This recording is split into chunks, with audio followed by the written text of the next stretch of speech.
with us this morning to present on the United Nations Convention on the Rights of People with Disabilities.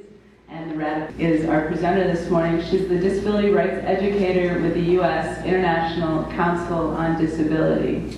And Belay Sports is a proud member of U.S. International Council on Disability, with many other national organizations in the U.S. who are interested in international disability rights work. And I also have the privilege of serving on the board of directors of this organization. And it's with just great pleasure for me to be able to introduce Esme to you this morning to give the presentation on the Treaty 101. Esme?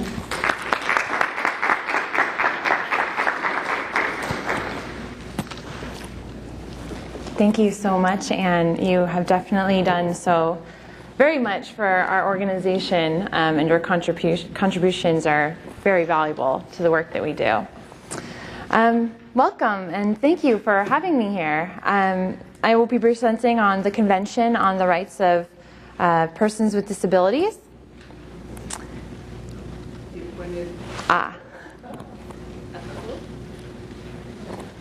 There we go. And as Anne well knows, I've been gushing about the opportunity to talk about the treaty's relationship with sports. So I hope we can have a really educational session that will inform you about the wonderful opportunities that the CRPD will bring to our global disability community. And I'll hold off questions till a later point, but I sure hope that we can engage in a conversation that will continue to educate our communities. And so I'm going to start off with a couple of quotes that I think capture what sports really brings to human rights. And this is a quote from Charlotte McLean-Nalpo, who's the USAID coordinator for disability inclusive development. She says, "Sports builds bodies and minds, promotes public health, and instills important values such as teamwork, fairness, inclusion, cooperation, and communication. It also teaches the importance of principles such as interdependence and respect."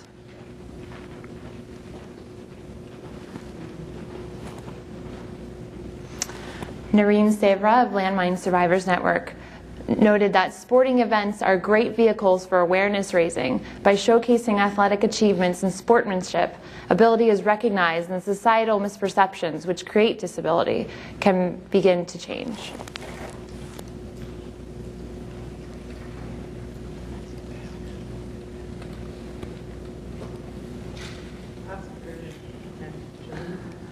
So what we're really going to cover today is a glimpse of disabilities worldwide. My background is in domestic disability, and only recently have I engaged more in international disability issues. And it's always surprised me how there's a disconnect between domestic disability communities and the world at large. So we'll cover some of the different things going on, particularly pertaining to sports. The rationale for the treaty: why do we need a treaty? A brief history of the drafting process at the UN.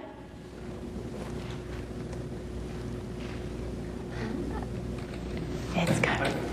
An overview of CRPD content, specifically Article 30, which will cover sports. And then also the current status of the CRPD in the US. So, a glimpse of disabilities worldwide. There are over 1 billion people that have a disability. This is a new estimate as of this past summer. The WHO, the World Health Organization, released a new report. It had previously been assumed that we're about 650 million people in the world with disabilities. So 1 billion really brings awareness to this issue. We haven't had a report like this from the WHO in 30 years. So this is a pretty phenomenal new piece of information. The increase is credited to improved reporting and information gathering techniques, as well as an aging population and an increase in chronic diseases. So not only are we more accurately counting the amount of people in the world with disabilities, but there are more people in the world with disabilities than previously taken account of.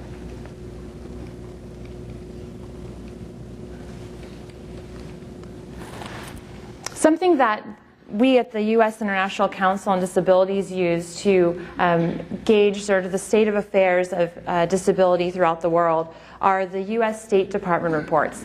And what these are 192 reports that are gathered from the State Department through embassies and NGOs working in each of these countries and collecting information on human rights.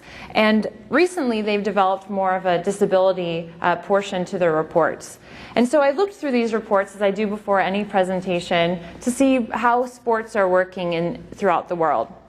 And I have to tell you, there's not many references, so there certainly needs to be more work in engaging the world on sport and disability. But some examples for you are in the Gambia. The NGOs there, the non-governmental organizations, have used sport to bring awareness to disability.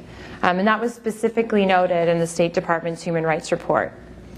Further, Georgia has created a national action plan. And this is actually in response to joining the treaty, and we'll go over that process and later, but they have developed a national action plan that includes sports and disability and really involving people. And then finally, the Maldives has used sports to facilitate recreational activities.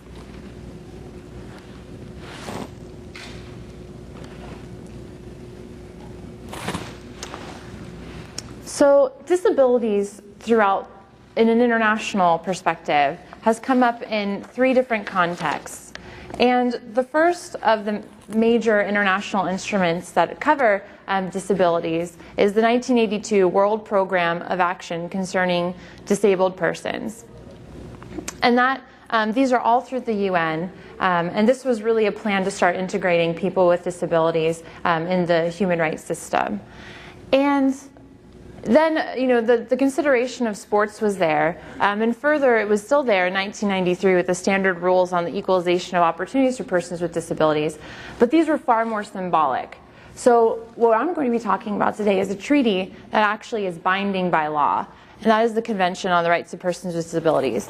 But just to give you some background, we first saw the idea of equality and human rights of people with disabilities arise in 1982. There are references to sports in all 3 of these, but as you'll see in 2006 with the CRPD, there's a specific article that addresses the actual obligation of countries and other joining state members to implement equality in sports.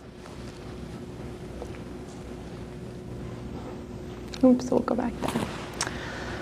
So why do we need a treaty covering people with disabilities? Well, prior, although you had the 1982 and other sort of symbolic positions, there was invisibility of people with disabilities in the human rights system. They really didn't come up in consideration of the development of human rights in the UN and elsewhere. People with disabilities have the same human rights as everyone else, yet people with disabilities weren't being noted in these discussions. Existing treaties offer little guidance and seldom apply to people with disabilities. Reports to treaty monitoring bodies seldom address disability issues. So what that means is that human rights treaties that the US has already joined or other countries have already joined, those countries have an obligation to report on what they've done to implement them, and rarely do those reports involve what they've done in terms of people with disabilities.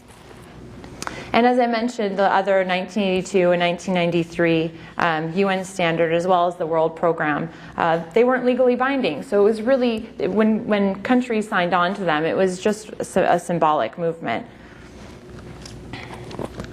So what ended up happening because of this invisibility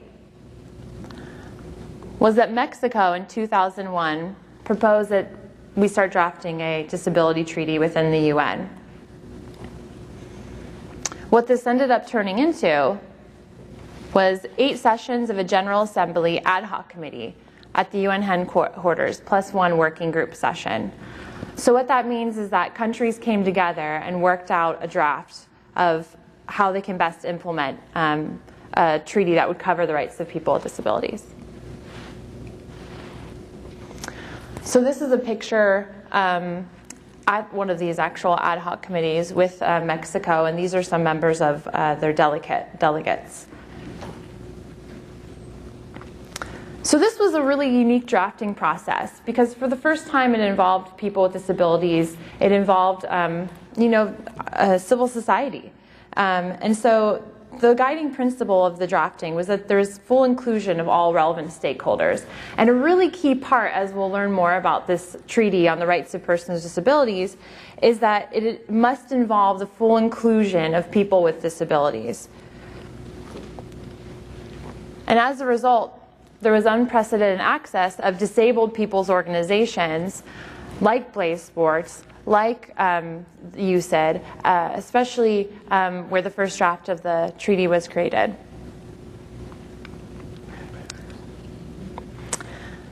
And that also involved positive involvement and changing how the UN does business. So let me give you an example. Prior in the drafting process at the UN, they would go through paper versions of treaties, and countries would, discuss deletions and things of that nature. Well, suddenly you had people that had visual disabilities and weren't able to look at these paper forms. And so they came up with their own system of how to express deletions through brackets and other techniques. And so it really began to educate not only within the actual draft of the treaty, but it educated the UN on how to be more accessible in that regard. So it was certainly an educational process for all. Better now. Ah, sure. I was just getting used to it.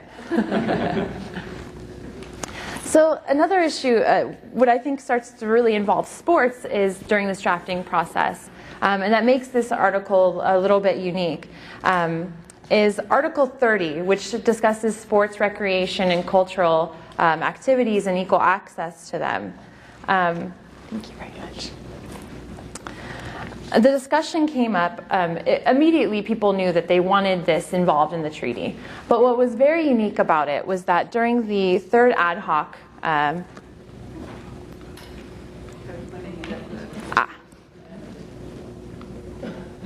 we go. They discussed a dual-track approach.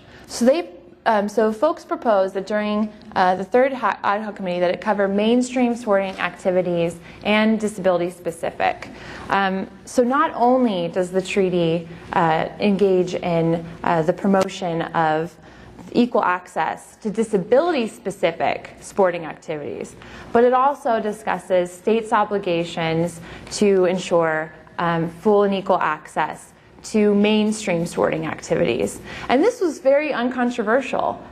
No countries that were participating in this drafting process found that it was an issue at all, and they all agreed that these were issues that they were facing in sporting activities within their countries.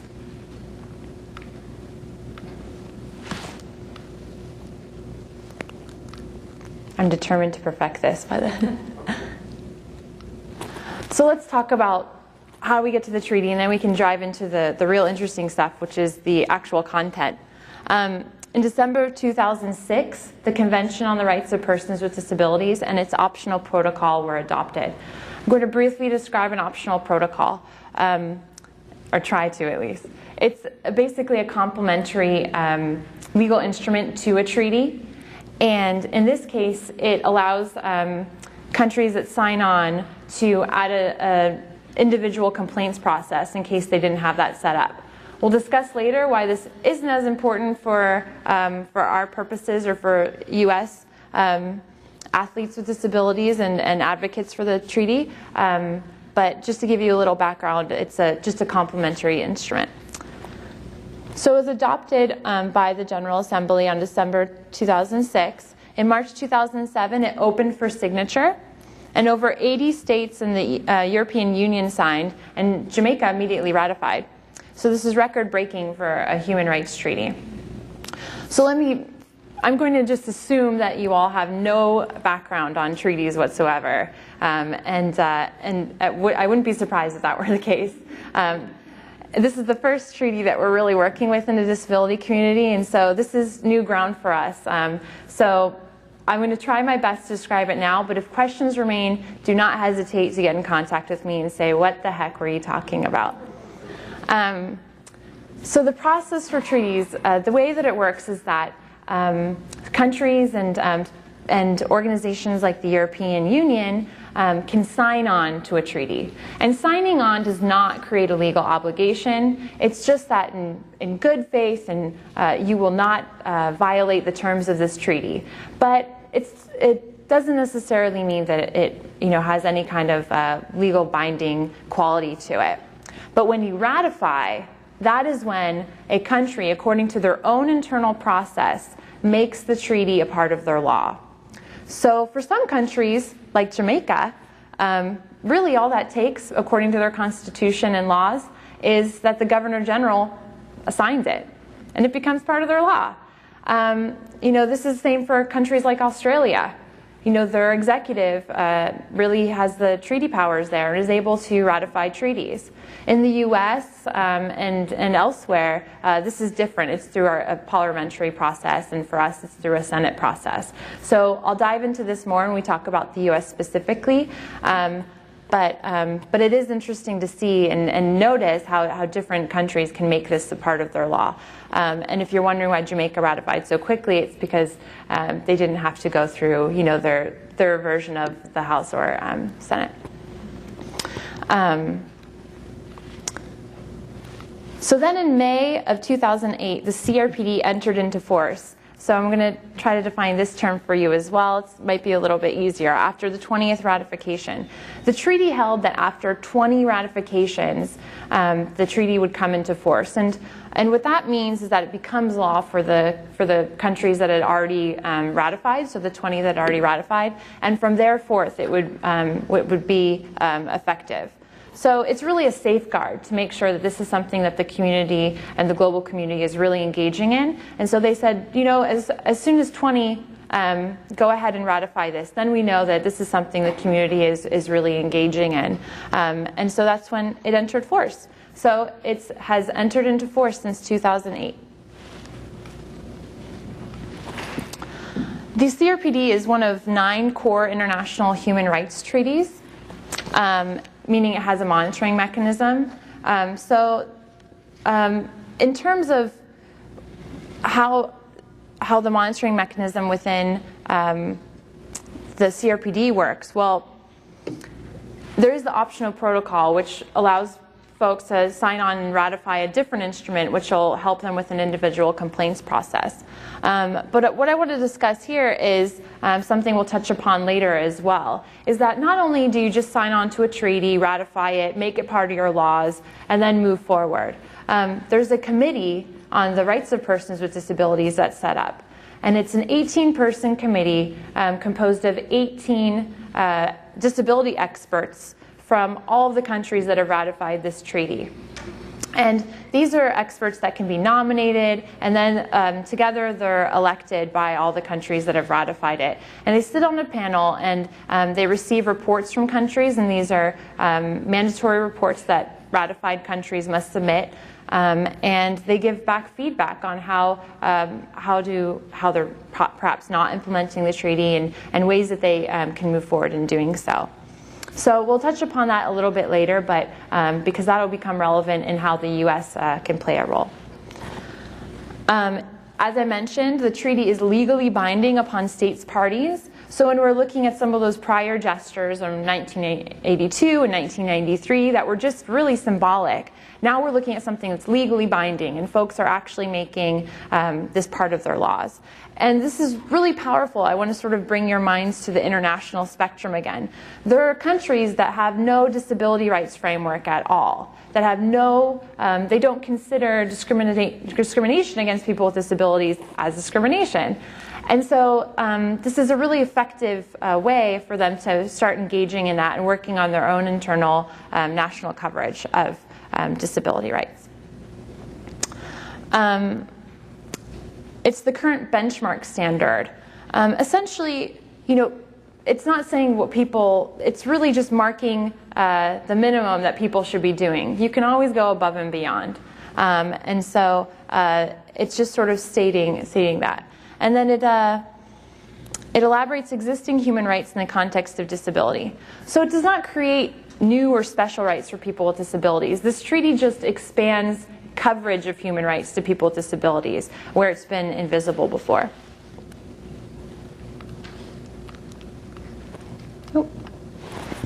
The structure, I find this is helpful because when I'm talking about a treaty, especially to folks that have not worked within treaties before, it's sort of mind-blowing. You wonder, what is this huge thing? Really, it's 50 articles. 50 articles meaning 50 statements covering different issues. The first portion is a preamble, and it discusses the social, political, historical context. It has introductory articles which give basic definitions of disability. Articles of general application, 3 through 9, that covers issues that should pertain throughout the whole treaty. So children should be important, women should be important, and there should be specific focus on them. The specific articles 10 to 30, ending with one of my favorite 30, which we'll cover shortly, sports. And then implementation and monitoring measures, Article 31 to 40, which discuss how countries should implement. And then the final articles are really just housekeeping issues, 41 through 50, how you can be a state party and so forth. And then there's the optional protocol, which has its separate articles within it. So some notable elements of the treaty is that it's cross-disability in approach. And nowhere in the treaty does it say people with physical disabilities, people with visual disabilities.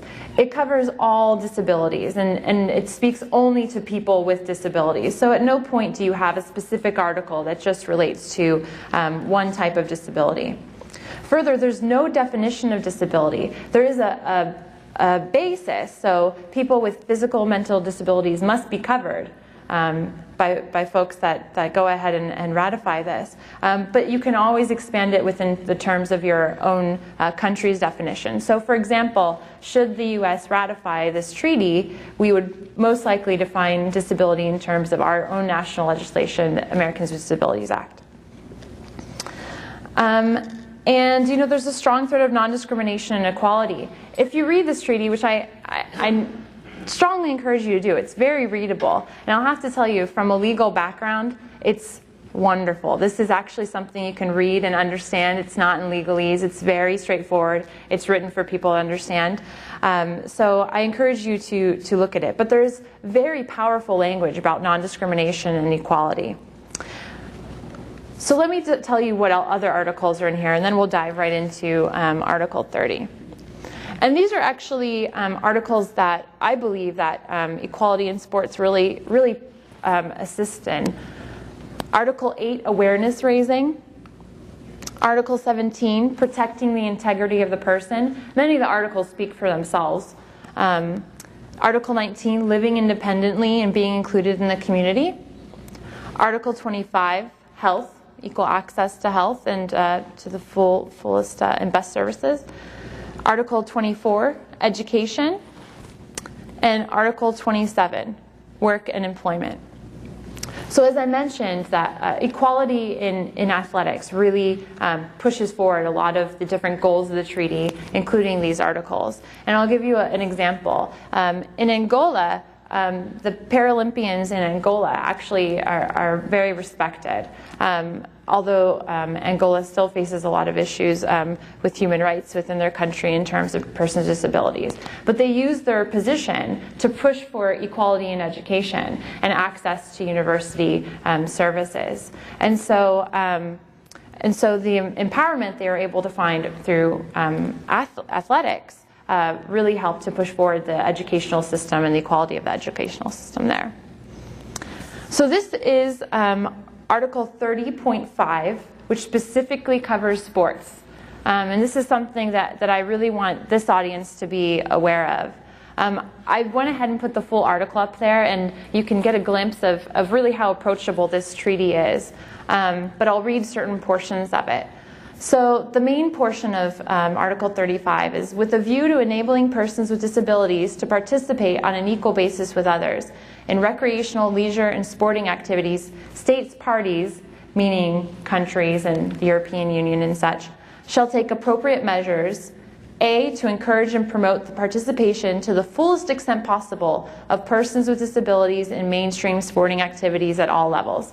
So there's the part I was talking about, full access to mainstream. To ensure that persons with disabilities have an opportunity to organize, develop, and participate in disability-specific sporting and recreational activities. And to this end, encourage the provision on an equal basis with others of appropriate instruction, training, and resources. So there's the dual-track approach. Equal access to both mainstream and disability-specific sports. C, to ensure that persons with disabilities have access to sporting, recreation, and tourism venues. So state parties and countries that join this treaty and ratify it must start working towards accessible venues. To ensure that children with disabilities have equal access with other children to participation in play, recreation and leisure, and sporting activities, including those activities in the school system. And what I really appreciate about the treaty is it's not just about access. It's not simply about access. There's a lot of language such as, the fullest extent and equal access. So it's not simply about removing the discriminatory part of access, but really making sure that people are able to enjoy it on an equal basis and to the full extent possible. And then the final portion is to ensure that people with disabilities have access to services from those involved in the organization of recreational, tourism, leisure, and sporting activities.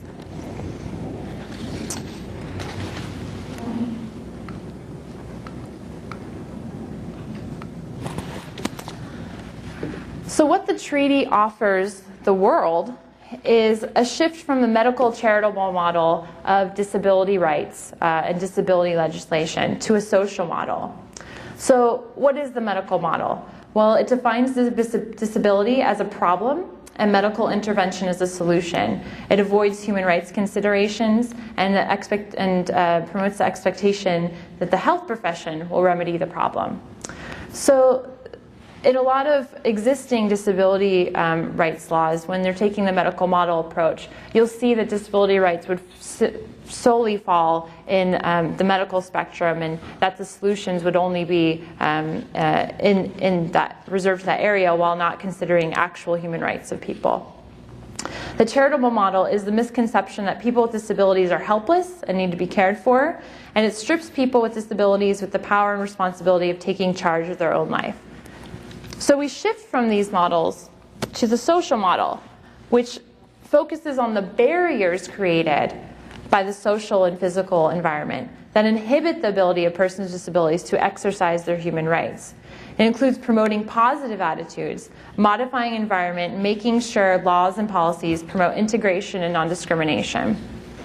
So the real solution that Article 30 is offering is access to all these venues that should be accessible, and furthermore the empowerment and respect for people. And this isn't only saying, all right, now we have to promote empowerment amongst our population with disabilities, but it's very awareness focused, meaning that the entire country must partake in this awareness of the rights of persons with disabilities. So let's talk about the current status of the CRPD. The gray portions of the map that you see have not signed at all. The yellow, which you'll see the US is part of, have signed the convention. And as I mentioned prior, that means that good faith will follow the convention, but it's not part of our laws. The light blue have signed the convention and protocol, again the same good faith standard. And then the dark blue have ratified the convention, as well as the dark orange who ratified the convention and the protocol to help with their individual complaints procedures. So as you can see, a good part of the world is taking part, but as you can also see, the US, we're not quite there yet.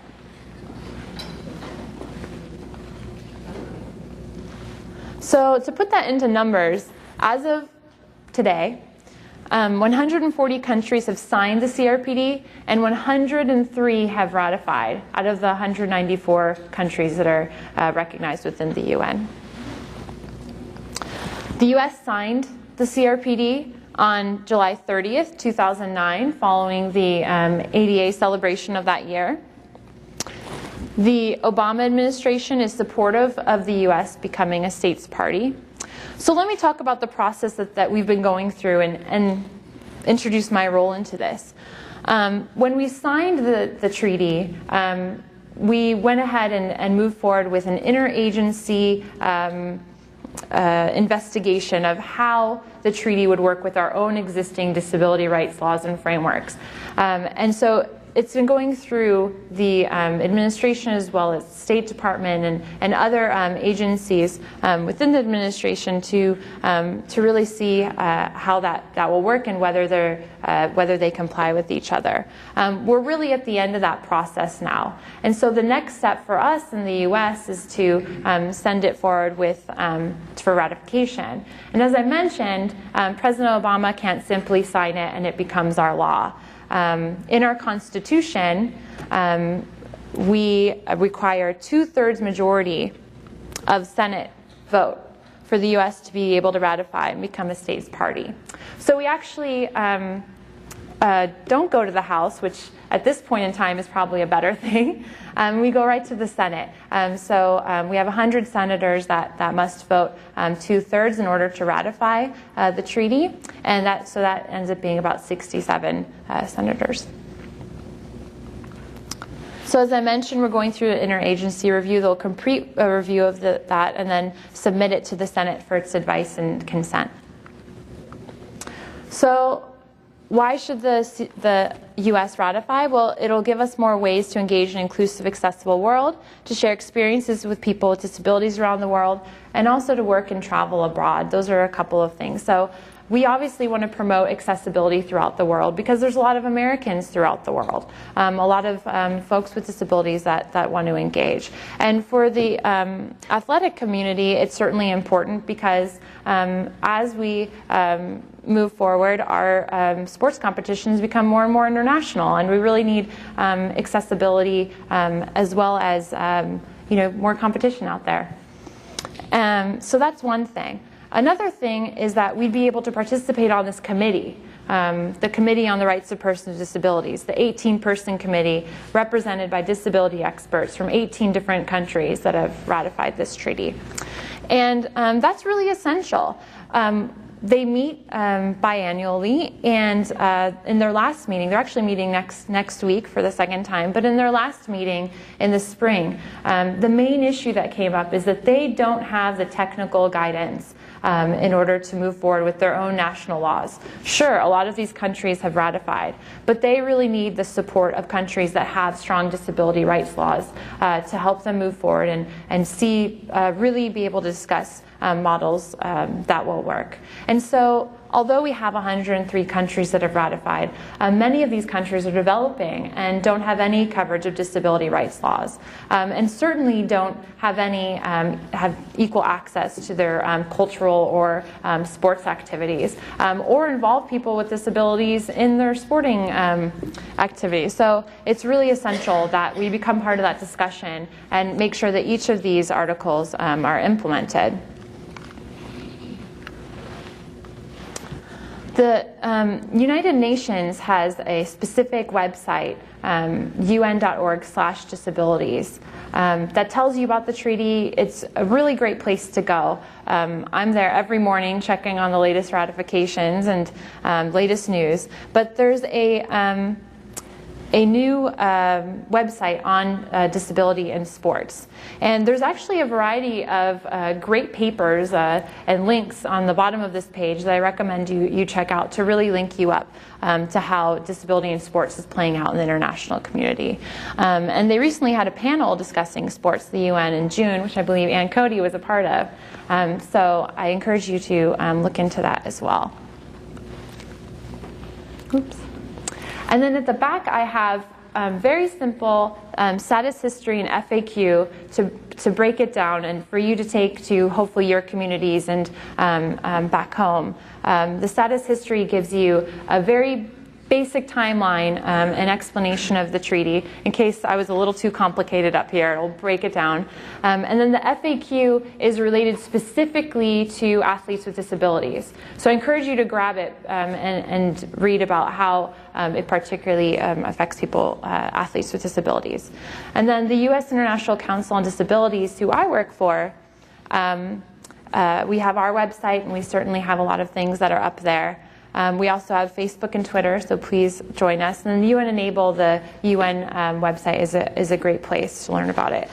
Something you'll see on the front page of our website is our new educational poster. We actually have a 4-foot by 4-foot of this guy. It's our educational poster with the general principles of the treaty on it, as well as some of the specific articles. And I, of course, included Article 30 because it's just really one of my favorites here.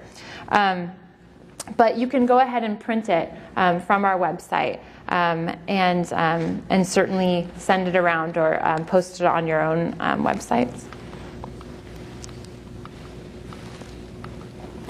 We're almost there.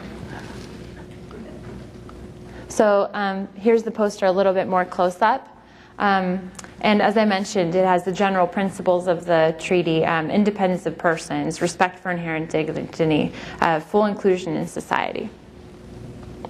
And then I'm putting a picture, my own personal picture of my own siblings, both who have disabilities. My younger sister in the back has developmental disabilities, and my brother had cancer and a number of strokes from treatment. And sports has really been important to us. And so in my work with the CRPD, both in educating Senate staff and in educating communities like yourselves, it's been really essential to me because they have really learned empowerment. As you can probably tell from Justin's face there, he feels very empowered with that baseball bat. And it's meant a tremendous amount for them to engage with their community. Based on our great framework and laws here, they've been able to participate quite a bit with our local communities in sports. And so to me, it's always been more symbolic than actually just going out there and doing athletics. I think that athletics stands for a lot within our communities, not only disability-based, but I certainly know that it's been tremendous for people with disabilities in really moving forward human rights. And I think that should be about it. So thank you very much. I look forward to questions, and I'll pass it off to our next presenters who will be discussing engagement.